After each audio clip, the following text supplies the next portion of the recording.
te na balandi nyonso ya magazine Glody Mark News bisika ezwami bino.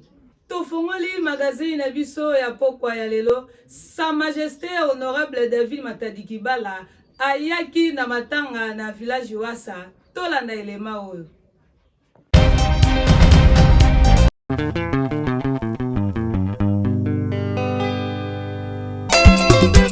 Diroje mata Leomfi de andili me mongo Fi leader basikiri kaka mongo Achime Muta dili me mongo eme Odili tibante Deluminante Chef Antoine Production Toujours Bankabaou Yumo dili tibanto Deluminate Mobetingo mubase dili mongo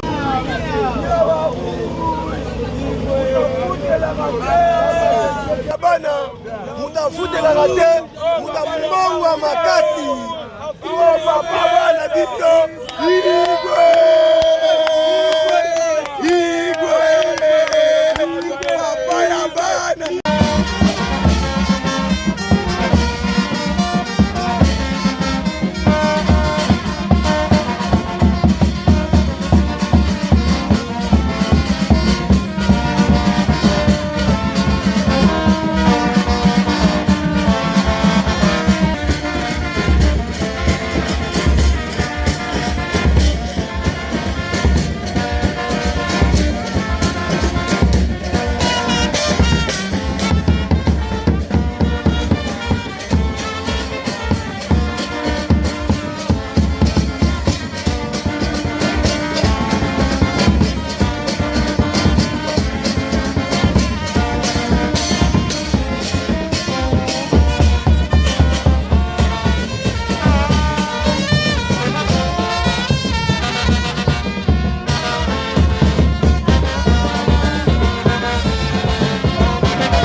Continuer na route Kimwenza eketi na Njil Brasserie tolanda elema Biso to féliciter magazine Glody Mark News et féliciter gouverneur de la ville province de Kinshasa, son excellence gouverneur de la ville Daniel Bumba. Papa merci Totonio Botoni parce que to moni misala obalobaka misala ezomonana nzele ezokoba tala ndenge bazosala awa omoni ndeko azwi pau asangisi abwaki aza motivé pona misala esila biso magazine Glody Mark News tolobi kaka papa okoba biso pe toza na nsima na yo. insalubrité na commune ya Kimbantseke bosoto makasi batu balobaki na micro ya magazine Glody Mark News tolanda elema o.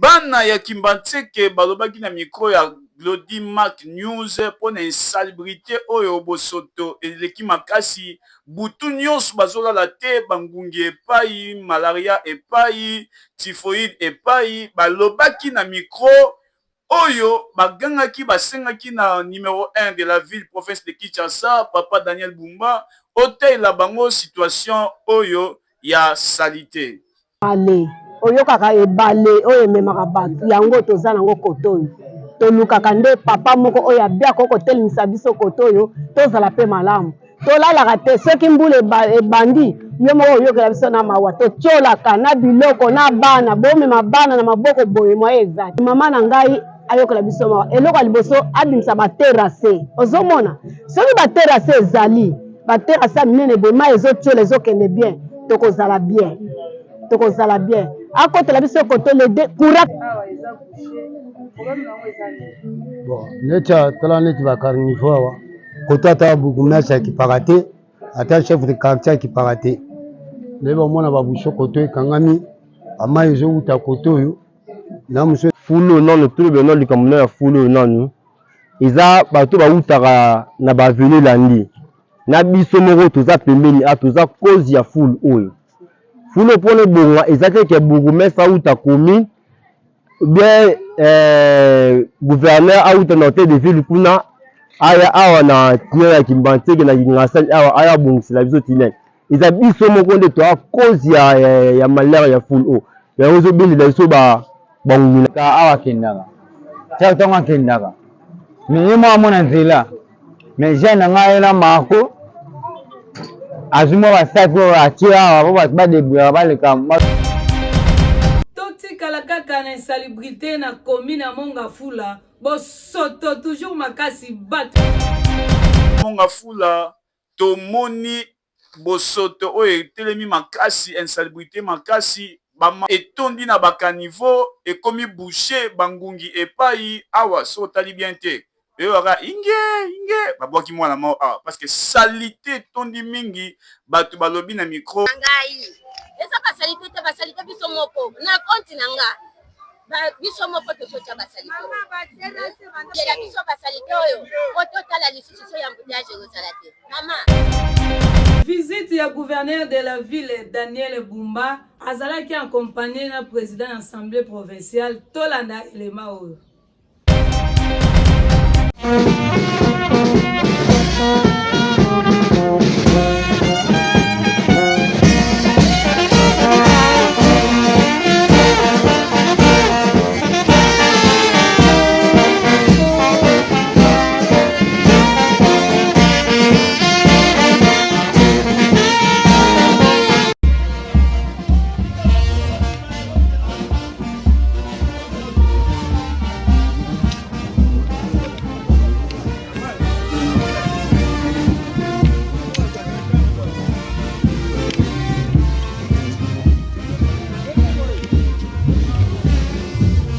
Sana moi dentro sana butu na sana butu mone certaine na butu ko ya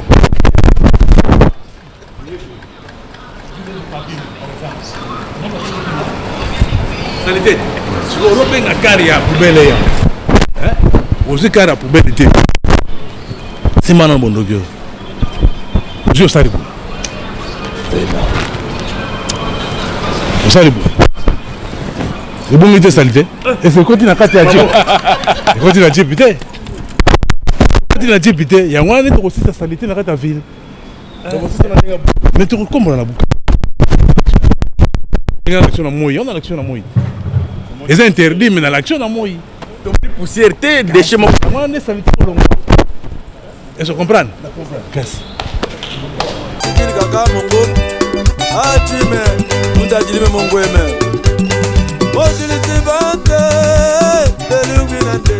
Chef Antoine, production, toujours. Bankabaou. You monte les tibanto, le lumine. Mon bâtiment, mon bâtiment, mon gomme, guané. Monte les tibanto, Liwine Obetingo Mabazibile Mokoma Kwane Asiti Robante Babezise Bababume Amina Tangaba Bof Kisekumi Amano Bwinete Bezise Bababumo Alidiro Jemate Chef Mambweni Soule Moluma Papa Tata Bete Kombreto Chef Lutumba Fantomas Le monde il est banto Leliwine Mobetingo Mobatidili Mokome Kwane Mobilisi Bante Leliwine Mobetingo Mobatidili Mokome Kwane Mesidili Banto Nelubala Memo Fukombamo Sabadili Mokome Novos Noel Ngiama Moluma Mamante Jumatili Momengwe Mande Jume Mamfumu Mayinga Ngandu Sada Misele Adilime Mongweme Mamfili Modile Baro Mamfumu Ana Kosiforko Demondile Tibanto Leluwine Mobetingo Mobatidile Mongweme Kwane Modile Sibate Leluwine Mobetingo Mobatidile Mongweme Kwane Mesidili Banto Batu Batidile Mewe Chef Tachi Ferdinand Gaba Gaba tu Gaba Solumewe Modile Bate Leliwine Mobetingo Mobatidile Mongoma Kwane Modile Bate Leliwine Mobetingo Mobatidile Mongoma Kwane Jimadile Mongwe Mande Sadami Seda Dile Mongwe Mande Papa Comprenda Dile Mongwe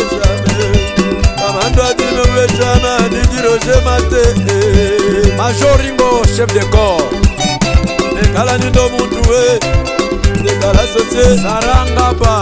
Merci beaucoup. Je crois que ce n'est pas la première fois qu'on a Komawa, c'est la deuxième fois.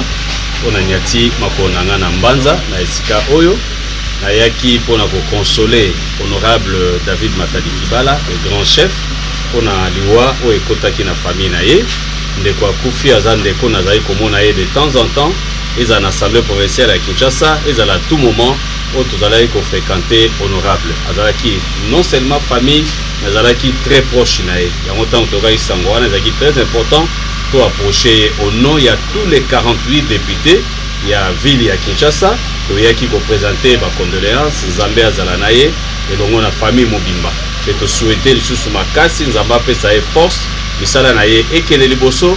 Samba pambola pe bandeko nyonso o bazana entourage na ye bato yaki pe après deuil pour na côté les misaye loko esala maka ndeko akundami déjà matanga esili jeudi tozana plénière honorable azalaka très important na assemblée provinciale à Kinshasa parmi les 4 députés au bazar copté aza elongo na biso tozana posa na ye atelema azongela musala na ye na assemblée provinciale à Kinshasa pe une fois de plus au nom, il y a 48 députés, il y a ville province à Kinshasa. Je peux merci pour la Nyoso Oazali Kosala, pour la ville province à Kinshasa, puis Misala Naye, et Longo Naba honorable député Copté Moussous Zambé, à Pambola Bango.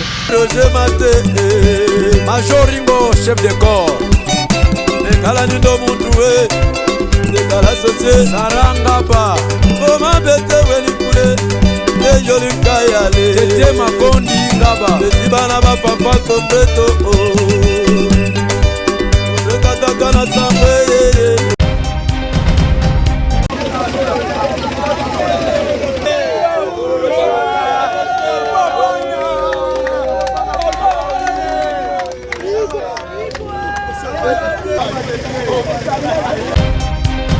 Kukani na quartier Mazamba na commune Monga Fula. Batu ba réagissaki na micro ya magazine Glody Mark News, reportage Jonathan Lodi.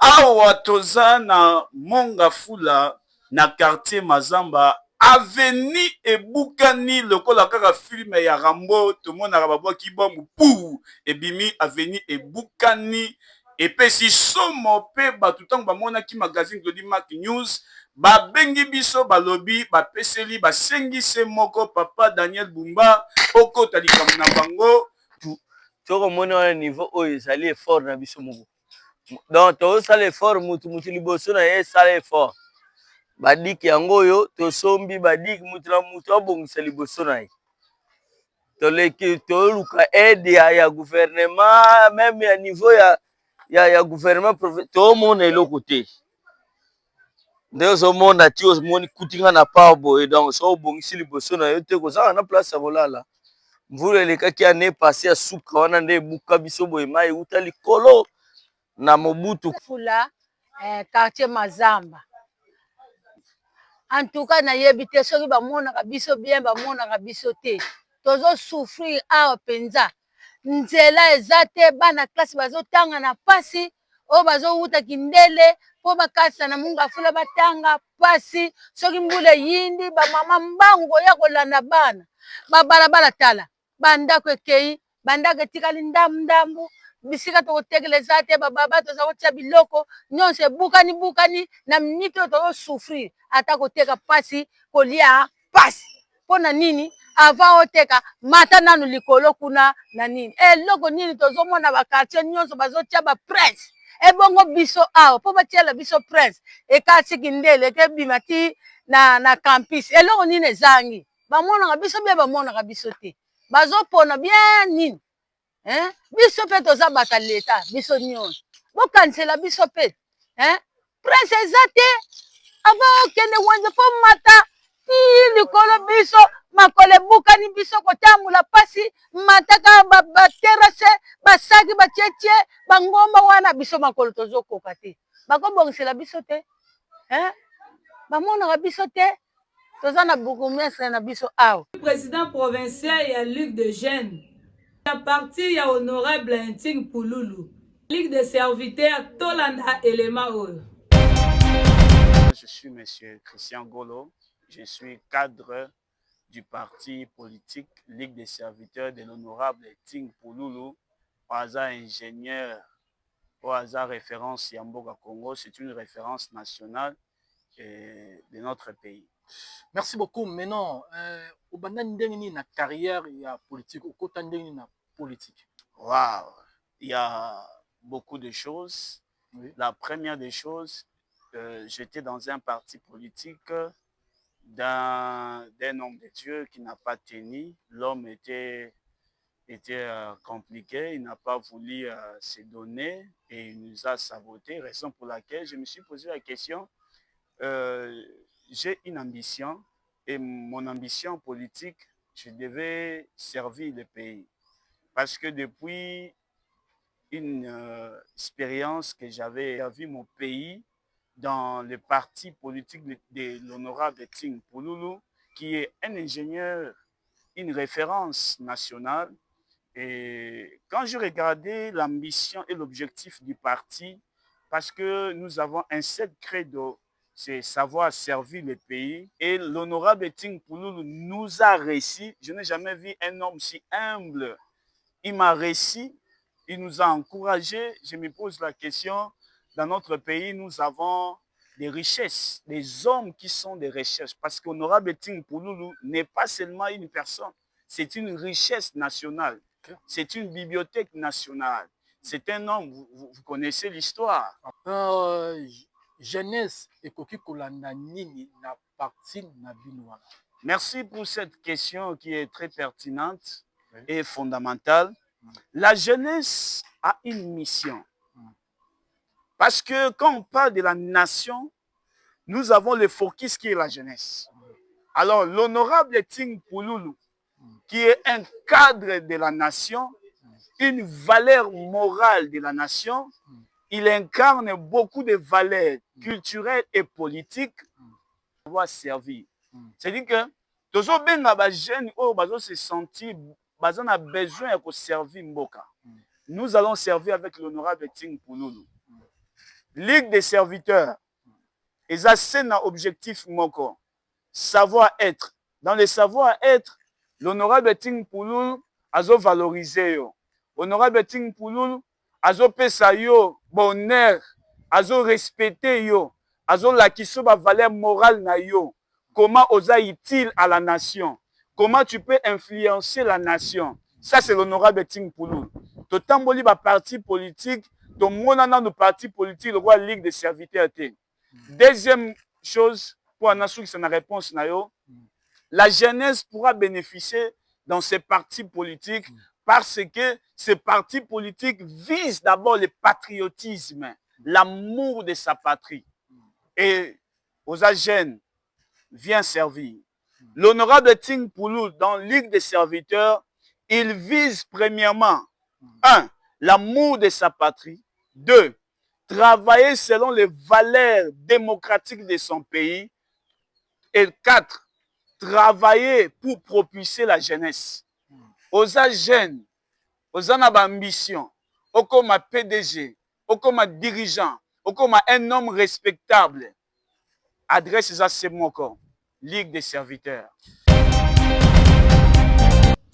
Insécurité na commune ya Mongafula na quartier Masangambila, batu baregisaki na micro ya magazine Glody Mark News, reportage Jonathan Lodi. Feti okukuta wapi otambola oza à l'aise, mais lelo Mongafula na yebisa yo même 20h bazomenase bato kobotola batelefone kokata bato machete. Bisolo na Mongafula awa lelo tozoloba boye tolala lisusu pongi te oza na insécurité ya makasi bakonzi ya mboka. J'espère que bayebi yango déjà parce que eza na bato olingi otangisa bana na école oyo eza ya bonne qualité, école oyo eza na banorme, école oyo eza na baprofesseur moko ya mayele makasi, école Nova Eligo. Olingi otangisa mwana na école ya qualité, esika batangisaka malamu, esika batangisaka anglais, batangisaka informatique na niveau ya école maternelle ti na niveau humanitaire, esika eza se moko na ville province de Kinshasa, toza na école l'Athénée Royal Nova Eligo oyo ezwami na commune ya Mongafula na quartier Masangambila. Okoti na Masangambila 4 oye na avenue Wasalusu okokuta école Nova Eligo oyo eza na ba salle climatisée, eza na ba poubelle moderne, eza awa salite ezalaka te, topesi motoni mingi na promoteur Sedi Pierre Nzakunu papa pona vision munene ozo ko accompagner vision chef de l'état, topesi ye merci mingi. To bengisi ba parents boya awa soko lingi mwana yo abude mundele tangisa na Nova Eligo parce que olongo la complexe elongo kaka soko tangi na Nova Eligo eyokani. Tout le monde, je tenais à vous présenter cette belle salle de l'Athénée Royal Nova Eligo, construit par M. Sedi Pierre Nzakuna, qui est le promoteur de cette école. Pour lui-même, ou payer de parcelles, il a voulu prendre cet argent pour mettre les élèves dans de bonnes conditions. Et nous pouvons voir cette salle qui en est la preuve. Nous pouvons voir, il y a des carreaux, il y a des rideaux, il y a des plafonniers. Et je n'ai jamais fait une salle pareille qu'à Nova Eligo. Nous pouvons voir dans beaucoup des écoles, il n'y a pas de salle comme dans cette salle. Parce que moi, j'ai commencé dans cette salle, c'était encore inachevé l'année passée. Et voilà, dans cette année ici, il y a quelques mois seulement, il a investi beaucoup d'argent pour cette salle. Et je tenais à le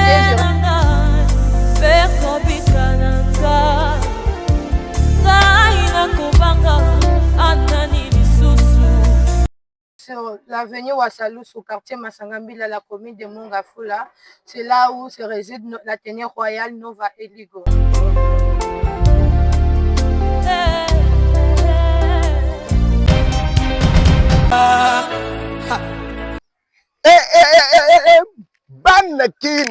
Bana ya Brazzaville, où ils aient kulala te. Maman na magazine où ils ont telmisa peuple congolais, peuple ya Brazzaville balanda. Bolanda chaque jour événement ya kulala te. Ils ont événement où ils ont le magazine Glody Mark News. Oh ils ont pesa fierté pe azo le belamboka. Pe na ba point nyonso ya faible ke o ezake bisika ba quartier ils ont kulala yazo ya kulamusa. Bolanda kango chaque jour ke ya mboka. Bolanda kango chaque jour. Pe bulala te bulamuka. Ngai kutu na TV tukangami pona zela kaka magazine. mawana yo mutu ozolala uzuzanga yebele pona kuyeba nini eza kuleka na magazine Glody Mark Ouz buya ibele buzala kwana près ya ba TV ke ya kulandela ka télévision na bino uzoyokanga ça c'est pas espoir oya PCC balobi suivez magazine Glody Mark News babi chaque jour toza wana kwa de place tolala ka wana biso ba samouraï tozala ka wana des artistes ba comédiens donc ma belle fille ma beau garçon biso nyonso tout partout dans le monde babi suivez magazine Glody Mark News babi deux fois coup de babi matalana babi magazine ya matalana ne ya moyo quoi magazine ya matalana ya kosala na coup de babi donc blague Glody Mark Chabango point. Merci. Tokomi na rubrique na biso ya invité du jour. Maître plein misali zebele artiste de coiffeur na litier na musicien yo bandaki ya bana obeneti na ono obosana mais yo sara musique so elinga producteur esanga bien. Tokomi na rubrique toseka oyo balandi nyonso ya magazine Glody Mark News baseka kamakasi. Saute comme un lapin, hop hop hop, marche comme un éléphant, dandine-toi comme un canard, quack quack quack, saute comme une grenouille, boing boing, nage comme un poisson, rugit comme un lion, vole comme un oiseau, mord comme un croco.